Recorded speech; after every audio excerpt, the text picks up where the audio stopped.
Bonjour, mon nom est Anne-Marie Léporé et je suis ergothérapeute. Bienvenue à la 3e capsule Prendre soin sur les modifications apportées à votre maison. Ici, je vous expliquerai divers trucs et astuces de sécurité dans votre chambre à coucher. Cette pièce est importante parce que c'est un endroit où, généralement, on se repose, où l'on s'habille et se prépare pour la journée et où une partie ou la majorité de l'aide pourrait être fournie.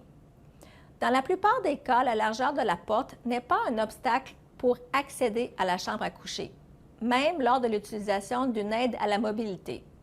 Il est recommandé d'avoir 32 pouces de largeur réelle pour l'ouverture de la porte. Avez-vous dû utiliser des escaliers pour accéder à votre chambre à coucher ou est-elle au niveau principal? Lorsque les escaliers ou quand les escaliers deviennent problématiques, il sera important d'envisager de déplacer la chambre au même niveau que celui de la cuisine et de la salle de bain. Tenez-vous dans le cadre de porte et jetez un coup d'œil à l'espace, aux meubles et à l'encombrement. Est-ce qu'il y a un seuil qui est présent? Est-ce qu'il y a de l'espace pour vous déplacer? Quel genre de revêtement au sol? Est-ce qu'il y a de l'encombrement? Quel genre d'éclairage utilisez-vous? Et puis, pour le lit comme tel, quelle est sa hauteur, sa largeur? Quel type? La construction? De quel côté dormez-vous? Est-ce que c'est le côté plus proche de la porte de la chambre ou est-ce que c'est le côté plus proche de la salle de bain adjacente? Voici quelques modifications possibles et techniques de conservation d'énergie. Enlevez les carpettes, parce que les tapis mur à poil ras, sont généralement acceptables, mais ceux épais et moelleux poseront davantage de problèmes lors de la mobilité et des transferts. Enlevez l'encombrement pour réduire le risque de chute ou réorganiser les meubles pour augmenter l'espace de déplacement. De façon optimale, 36 pouces entre les meubles est préférable. Changez de côté de lit où vous dormez. Vous pouvez aussi ajouter des oreillers ou utiliser un oreiller en biseau ou installer une barre d'appui au lit pour vous aider à passer de la position couchée à la position assise et pour vous aider à entrer et sortir du lit.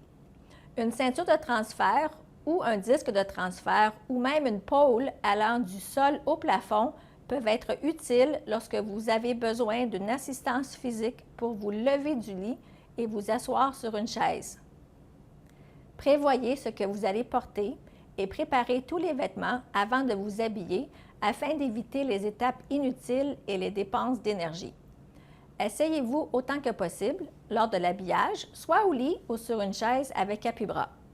Pour une personne de grande taille avec une faiblesse aux jambes, la hauteur normale d'un lit ou d'une chaise pose généralement un problème. Utilisez des vêtements amples, des fermetures et des ouvertures faciles, comme un velcro, une taille élastique et, si nécessaire, des vêtements adaptés. Vous pouvez déplacer aussi les étagères ou les pôles du garde-robe à un niveau inférieur ou même retirer les portes du garde-robe. Utilisez des aides techniques pour vous aider à vous habiller, telles qu'un crochet pour boutons, une pince à long manche, un enfile-bas, une cuillère à long manche ou des lacets élastiques. Voici un exemple d'enseignement effectué à domicile avec une famille. Dis, M. Tremblay, je suis bien contente de voir que vous avez enlevé toutes les petites carpettes. Excellent. Puis aussi, je remarque que vous avez descendu toutes vos choses dans le garde-robe pour que ça soit beaucoup plus accessible pour vous, pour aider à garder votre énergie, OK, à conserver votre énergie. Oh, attention, je vais arrêter là. Je vous conseille maintenant de changer de place avec votre femme, de coucher de l'autre côté pour que vous ayez un meilleur accès au côté de votre lit. Puis comme ça, vous allez avoir moins de chances de tomber avec la marchette. D'accord. Voici un exemple d'enseignement effectué à domicile avec une famille. Donc, M. Tremblay, je vous ai apporté des aides techniques, OK, pour l'habillage, pour vous aider à maintenir votre autonomie le plus longtemps possible. La première aide technique, c'est un enfile-bas. OK, vous avez déjà mis votre pied dedans. Maintenant, vous avez juste à tirer. On a enfilé le bas, tirer sur la corde, et puis le bas va se mettre sans que vous ayez à vous pencher vers l'avant. OK? Oui. Et là, maintenant, on a j'ai une autre technique, la cuillère à long manche. pour aider à mettre le pied dans la pantoufle. Donc, vous allez rentrer, c'est ça. Vous rentrez votre pied, puis en arrière avec votre talon, c'est ça. Vous mettez, puis ça va aider à mettre. Parfait. Donc, comme ça, vous êtes moins penché et vous avez gardé votre énergie. OK? Une autre chose qui existe, c'est une pince à long manche. OK? Pour que si vous avez de la difficulté à rejoindre des choses en bas ou en haut, avec ça, avec la force, vous allez pouvoir fermer justement cette pince à long manche et puis aller chercher des objets à terre, comme l'enfile-bas. D'accord?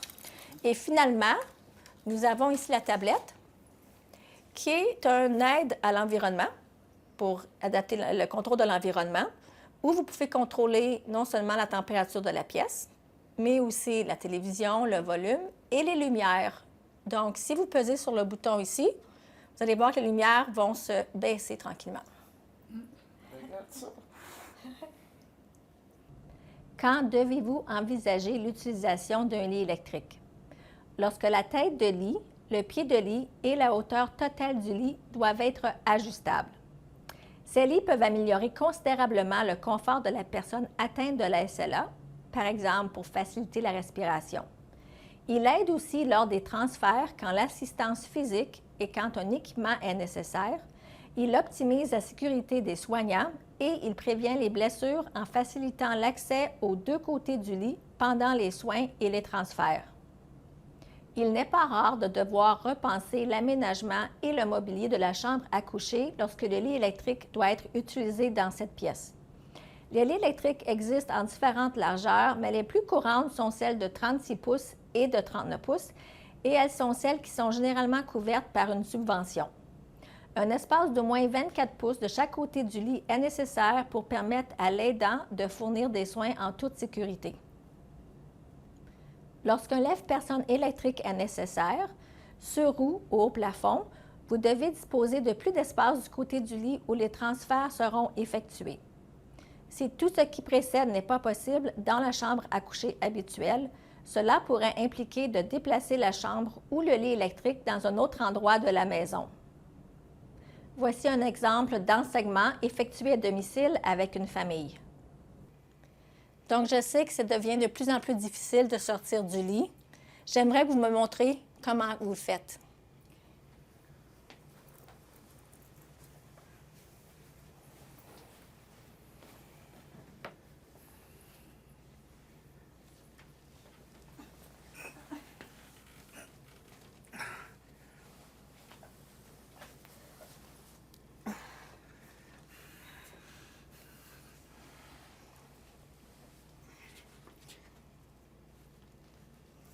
C'est ça. C'est ça. Venez prendre l'appui-bras. Doucement. Voilà. Oh. Bien, c'est vrai, je peux voir que c'est beaucoup plus difficile maintenant. Hein? Puis ça vous fait mal aussi de sortir comme ça.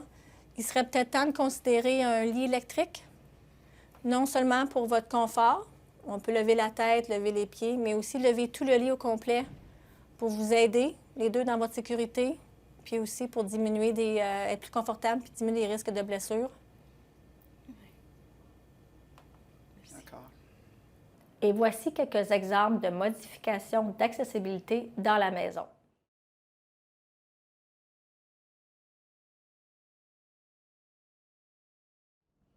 Au fur et à mesure que la SLA progresse, dans certains cas, les mains, les bras et les jambes s'affaiblissent et l'accès à l'environnement et à son contrôle deviennent de plus en plus difficiles.